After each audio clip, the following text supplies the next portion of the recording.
සුබම සුබ දවසක් කියලා ප්‍රාර්ථනා කරන්නම් මගේ ආදරණීයන් හැමෝටම. අද අපි රසම රස ඉස්සෝ තෙම්පරාදුවක් හදාගන්නේ කොහොමද කියලා බලමුද? මම වෙනදා හදන විදිහට නම් නෙවෙයි අද හදන්නේ වෙනස්ම විදිහකට.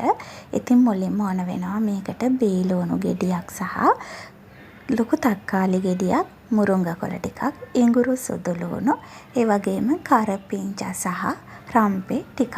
ඉතින් මුලින්ම ඉස්සෝ ටික මම ඔලු ටික කඩලා සෝදලා පිරිසිදු කරලා ගත්තා. ඉතින් ඒකට මම එකතු කරගන්නා මුලින්ම කහ කුඩු ස්වල්පයක් සහ ලුණු තේ හැඳි භාගයක්. මේ ටික එකතු කරලා මිශ්‍ර කරලා මම මේක මුලින්ම එයා ෆ්‍රයි එකට දාගන්නවා. එයා ෆ්‍රයි එකේ අතුරගෙන මේ ටික මම මේක 170ට විනාඩි 10ක් මම ඉස්සෝ ටික ෆ්‍රයි කරලා අරගන්නවා. ඉස්සෝ ටික ෆ්‍රයි කරලා අරගත්තට පස්සේ භාජනයක් ලිපේ තියලා ඒකට තෙල් ටිකක් දාලා ඒ තෙල් ටික රත් වෙගෙන එනකොට මම හදාගත්ත ඉඟුරු සුදු ලුණු පේස්ට් එක. ඒ ගත්තු ටික ඔක්කොම මම බ්ලෙන්ඩර් කරලා තමයි ගත්තේ. ඉතින් ඒක මම මුලින්ම තෙලට දාලා හොඳට ටෙම්පරාදු සුවඳ එනකම්ම ටෙම්පරාදු කරගෙන තමයි මේ තියෙන්නේ. ඊට පස්සේ මම මේ ඉඟුරු සුදු ලුණු පේස්ට් එක ටෙම්පරාදු කරගත්තට පස්සේ මම මේකට එකතු කරගන්නවා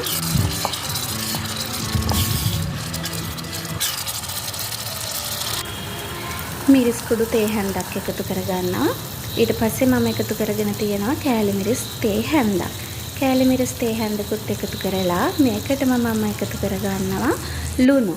ලුණු මම කලින් එයා ෆ්‍රයි එක දාන්නත් කලින්ම ඉස්සෝ වලට එකතු කරගත්තනේ. ඒ නිසා මම මුලින්ම ටිකක් එකතු කරගන්නේ අඩුවෙන්.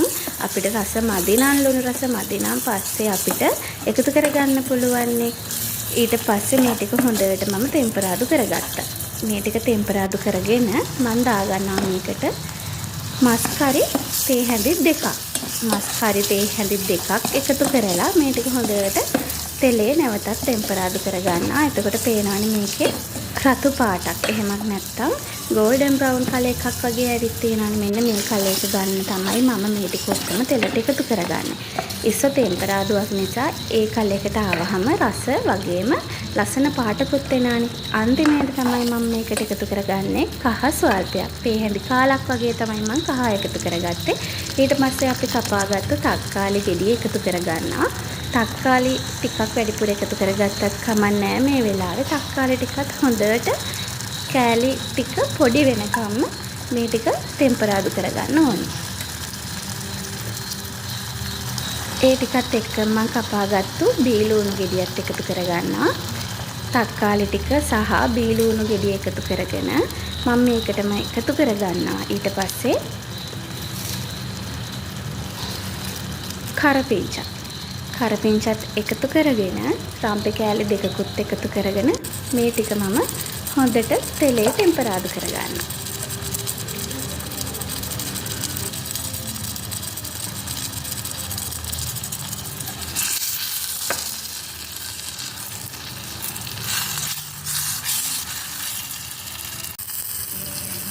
ඉතින් පේනවනේ මේ ටික ටෙම්පරාදු කරගත්තට පස්සේ ඉස්සෝ ටික ටෙම්පරාදු කරගන්න ඕනේ. ටෙම්පරාදුව හදාගෙන ඉවරයි. දැන් තමයි මම එකතු කරගන්නේ ආ ෆ්‍රයි එකට දාපු ඉස්සෝ ටික. ඒ ටික ලස්සන පාටක්. ඉස්සෝ කොහොමත් තැම්බෙද්දි එහෙම ඉස්සෝ උයනකොට ලස්සන රතු පාටක් එනවනේ.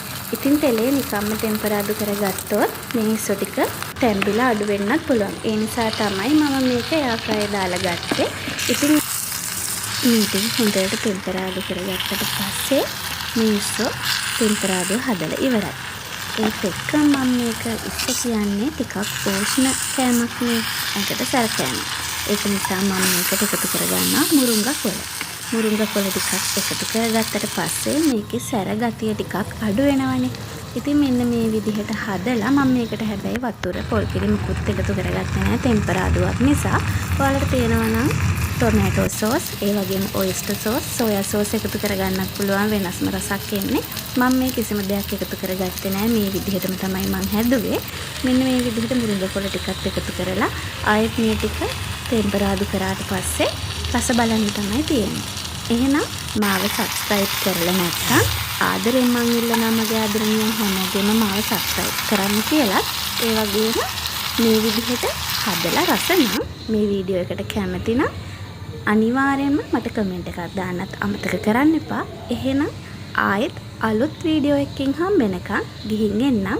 සතුටින් ආදරෙන් ඉන්න මම ටේරි.